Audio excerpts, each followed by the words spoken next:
Hey everybody, welcome back to A Brief on Grief. So today I wanted to talk about letting go, and not like in a specific type, like a specific intentional letting go. And I'm kind of vibing on this energy this week, and feeling it in my body because again, letting go and the end or change of anything in our world, whether it's with something around us, a behavior, letting go of a person or a relationship, or having changes with a relationship with a person, all of this is loss. So I'm actually feeling, yeah, the emotions, some of the different varied emotions of grief on and off this week. But this week has also been in the energy of letting go. It's also been a week of speaking truth. And so the specific letting go, as you can see from like the title of this video, letting go of good enough. And where that was really big for me this week was making a decision to let go of somebody that I'd been dating, gone on a few dates with, and was just really consciously going through that journey because it's very new to me now. And being aware of all the things that were resonated with me about this person, resonated with what I enjoyed, what I was looking for in a romantic partner or an intimate partner that I want to share my life with, but then also the other things that didn't resonate. And to take a brave step and a brave choice to not settle. And when I was really in this, I realized this has been an energy of a lot of my life, is settling for good enough, settling for some amazing qualities that I found in people that I really loved. That. So I'm not only speaking about partners, like intimate partners, I'm speaking about friends, I'm speaking about family, certain relationships, or the dynamics of a relationship in my family. Just so many different things. And I've just realized that, yeah, it's about being, because it's the vulnerability, it's the shudder of vulnerability this week. So the vulnerability of speaking my truth in different areas of my life, like from simple conversations with people I barely know to people that are very close to me, and just doing things really differently this week and being empowered by it, but also feeling the shudder of vulnerability with it, right? The fear and the wobbliness and the uncertainty of it. And I realized that, yeah, it was all along the theme of letting go of good enough, and in the space to courageously and faithfully leave space, right? Letting go is creating space. So letting go of good enough to faithfully allow for the space of my wildest dreams. So letting go of good enough love, good enough, and I'm talking about love in every type of relationship. So letting go of good enough love to allow space for wildest dreams love.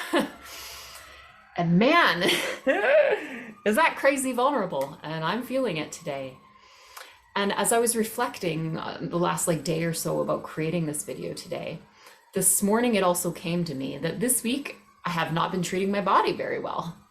So I thought, while I was creating space and making decisions of letting go of good enough of love in the relationships around me this week, to leave space for better, to leave space for wildest dreams, I was settling for good enough with caring for my body. And that's not good enough. And I woke up with that clear awareness. I was like, I've been doing good enough for my body, and that's not enough, right? Good enough is not enough. I don't ever want good enough to be enough. So on that note, yeah, the vulnerability because it's, again, the reason why we settle in our lives for good enough is because we're told that our wildest dreams is a fantasy, that our wildest dreams don't exist, that it's too much or too needy or too fantasy to want and desire what our hearts and souls truly long for.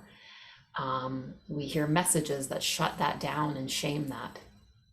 And I'm really feeling it strong this week about not shutting that down and not settling for good enough. But it is super scary because simultaneously that highlights my biggest fear in this journey of life. One of my biggest fears is that my wildest dream love, and I'm talking about with family, with friends, with intimate partners, that my wildest dream love doesn't exist, that I won't find that wildest dream intimate partner. I won't find that much healthier relationship with certain friends, certain family members. So it's incredibly vulnerable in those two big areas. Like, just to do it is vulnerable, but then it triggers that fear at that same time. So yeah, on a whirlwind. And you know, as I shared that with you, the word that came popping into my mind, mavericking. So again, mavericking. To maverick is to push the status quo, or a maverick is someone who pushes the status quo, who is not content with what the normalcy or the vision of normal is in the world, and pushes limits and pushes boundaries, even if it upsets people and ticks people off and hurts people. It's about being true to yourself, to not settle for good enough, to not settle for good enough in the world, to not settle for good enough love. And when I'm again talking about wildest dreams love, that relationship, the relationships in our world and my connection with the world, and is also in that relationship. So, or also in that wildest dreams love dream. So I think you get the point of the theme of this video. Yeah, so jump into your life, maverick the hell out of it, push your boundaries, do things you've never done before. Ultimately, like that is what I've been doing in relation to grief and loss for the last 4 years, and it has changed my entire life. So I know that when I feel that rumble of vulnerability, that rumble of holy shit, what am I doing? The rumble that pokes at and stirs up like my craziest fears, I know that that's the right direction. And yeah, so push boundaries until it makes you terrified, and know that that's your path forward. That's your path forward to your wildest dreams ever. So on that note, goodbye everybody. I wish you some serious mavericking and pushing comfort zones and magic. I'll see you next time.